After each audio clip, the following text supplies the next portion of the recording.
সম্মানী ব্যক্তি কারা? ওরা যারা চেটে খায় না, খেটে খায়। খেটে খাওয়ার ভিতরে দিন মজুর আছে, রিক্সাওয়ালা আছে। একজন পলিটিশিয়ান যদি জনগণের দেশের হক মেরে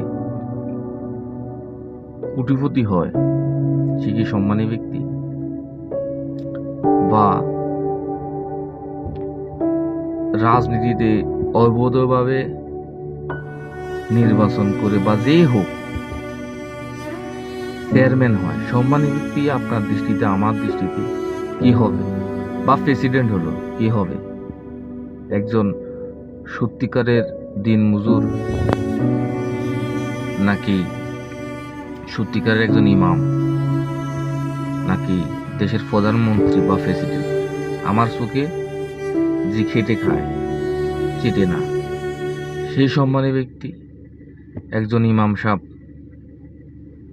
যদি সে ভালো হয়, ভালো মানুষ হয়, সেই সম্মানী ব্যক্তি। প্রেসিডেন্ট হোক, প্রধানমন্ত্রী হোক, রাষ্ট্রের যে কোনো কিছুই হোক,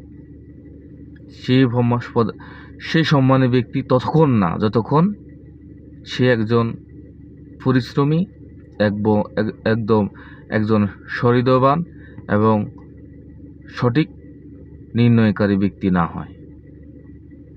সুতরাং সম্মানী ব্যক্তিকে কদর করুন। সে যদি সমাজে ছোট কর্ম করেও তারপরেও সে সম্মানী ব্যক্তি।